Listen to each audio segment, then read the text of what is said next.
नमस्कार साथियों, पेलिमोन या प्रॉन की वीडियो श्रृंखला में आज के वीडियो में हम मॉर्फोलॉजी के बारे में थोड़ा और पढ़ेंगे। जैसा कि अपन ने कल ये देखा था कि प्रॉन के शरीर के दो रीजन या दो भाग होते हैं। अगला भाग सेफेलोथोरिक्स या सिरोवक्स कहलाता है तथा पिछला भाग एब्डोमन या उदर कहलाता है। सेफेलोथोरिक्स का निर्माण 5 हेड सेगमेंट्स तथा 8 थोरिक्स सेगमेंट्स के आपस में फ्यूज़ होने से होता है। ये आपस में इस तरह से फ्यूज़ होते हैं कि ये अलग अलग दिखाई नहीं देते। इसके अलावा इनके ऊपर काइटिन का बना हुआ कंकाल पाया जाता है और ये काइटिन का कंकाल जो है वो काइटिनी प्लेट्स से निर्मित होता है। इन प्लेट्स को हम स्क्लेराइड्स के नाम से जानते हैं। ये स्क्लेराइड्स आपस में आर्थ्रोडियल मेम्ब्रेन या संधिकारी कला द्वारा जुड़ी हुई होती हैं। सेफेलोथोरिक्स की स्क्लेराइड्स आपस में जुड़कर एक डॉर्सल शील्ड या पृष्ठ ढाल का निर्माण करती है। इस पृष्ठ ढाल या डॉर्सल शील्ड के दो हिस्से या दो भाग होते हैं। इसका अगला भाग जो आप इस चित्र में देख पा रहे हैं नुकीला है, इसे रोस्ट्रम कहा जाता है। रोस्ट्रम हेड या सिर वाले भाग में आगे की तरफ निकला हुआ होता है। इस रोस्ट्रम में हम ये देख पा रहे हैं कि एक खांच जो है वो पाई जाती है जो दोनों तरफ है होती है और इस खांच को हम ऑर्बिटल नोच या नेत्र कोटर के नाम से जानते हैं, क्योंकि इसके अंदर एक संयुक्त नेत्र होता है जो स्टाक्ड या वृंत से जुड़ा होता है तथा मूवेबल होता है। साथ ही हम इसमें पीछे की तरफ रोस्ट्रम में ये देख पा रहे हैं कि दो स्पाइंस या कंटिकाएं दिखाई देती हैं। इन कंटिकाओं को यहाँ यदि देखें तो आगे वाली कंटिका को अपन एंटिनल स्पाइन कहेंगे और पीछे वाली कंटिका को हम हिपेटिक स्पाइन कहेंगे। सामान्यतः इनके बारे में पूछा जाता है कि दो स्पाइंस या कंटिकाएं जो ऑर्बिटल या नेत्र खांच के पीछे पाई जाती है वो कौन सी होती है या इनका क्रम क्या होता है। तो इसमें हमें स्पाइन शब्द तो याद रहता है, साथ ही हमें एंटिनल और हिपेटिक का ध्यान रखना है। अंग्रेजी अल्फ़ाबेट में ए पहले आता है, एच बाद में आता है, तो यही इन स्पाइंस का सीक्वेंस या क्रम है। यानी एंटिनल स्पाइन आगे की तरफ होगी और हिपेटिक स्पाइन है वो पीछे की तरफ होगी। इसके बाद में यदि हम बात करें कि इस डॉर्सल शील्ड का जो पिछला हिस्सा होता है वो पिछला हिस्सा केरापस के नाम से जाना जाता है। केरापस जो है वो आप ये देख पा रहे हैं कि ये जो शेष बची हुई संरचना है इसे हम केरापस कहते हैं और ये केरापस दोनों तरफ लटकी हुई अवस्था में पाया जाता है। ये ठीक उसी तरह से हैं जैसे हम ये कहते हैं कि घोड़े की पीठ पे यदि हम जीन रख दें दोनों तरफ लटकी हुई अवस्था में, ठीक उसी तरह से ये लटकी हुई अवस्था में पाया जाता है। साथ ही ये जो केरापस है वो गिल्स को कवर करता है और इसके कारण इसको हम गिल कवरिंग या ब्रेंकियोस्टेगाइट के नाम से जानते हैं, जिसको आप अगली स्लाइड में देख पा रहे हैं कि ये जो ब्रेंकियोस्टेगाइट या गिल कवरिंग इस तरह से आपको इस सेक्शन में दिखाई दे रही है।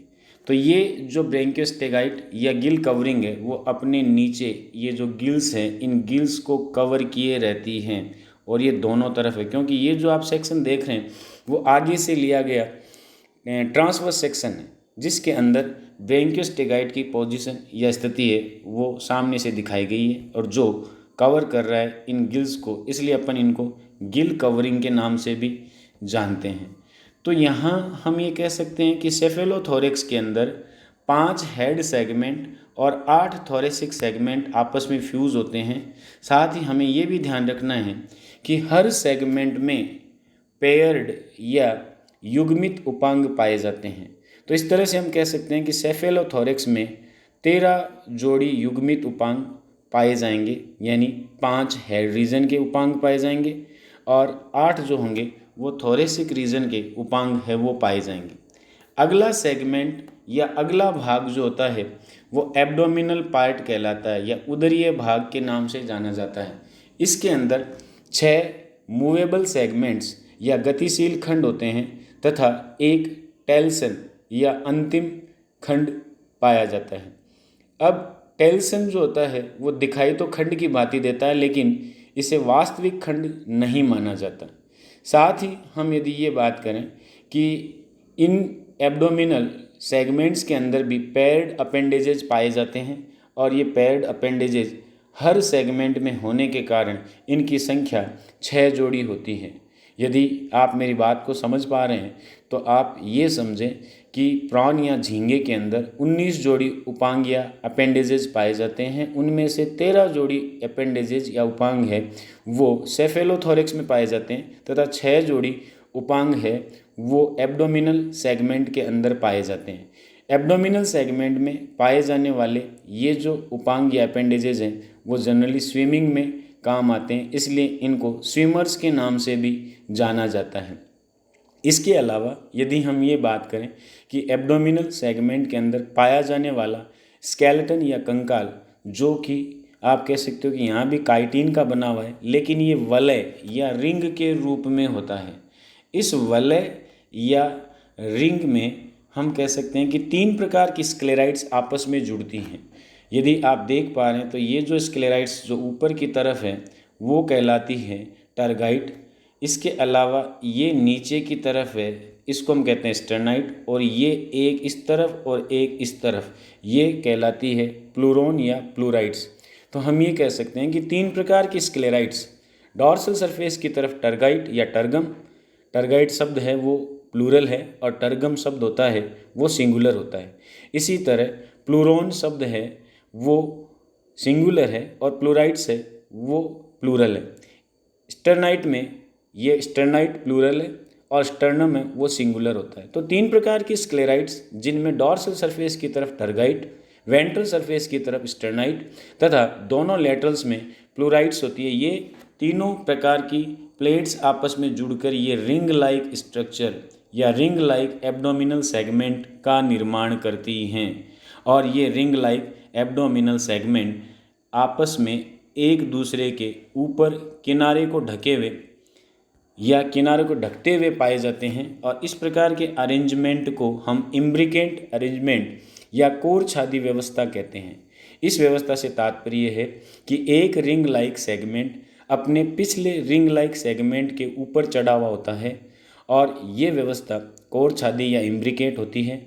हालांकि हम ये कहते हैं कि दूसरा सेगमेंट जो होता है वो साइज में बड़ा होने के कारण पहले और अपने पिछले सेगमेंट को ढका रहता है और ये इम्ब्रिकेट अरेंजमेंट को बिगाड़ देता है। तो ये इम्पोर्टेंट लाइन है यहाँ पे कि इम्ब्रिकेट अरेंजमेंट को बिगाड़ने वाला सेगमेंट कौन सा होता है। तो दूसरा जो सेगमेंट जो रिंग लाइक होता है वो इम्ब्रिकेट अरेंजमेंट है, उसको नहीं होने देता।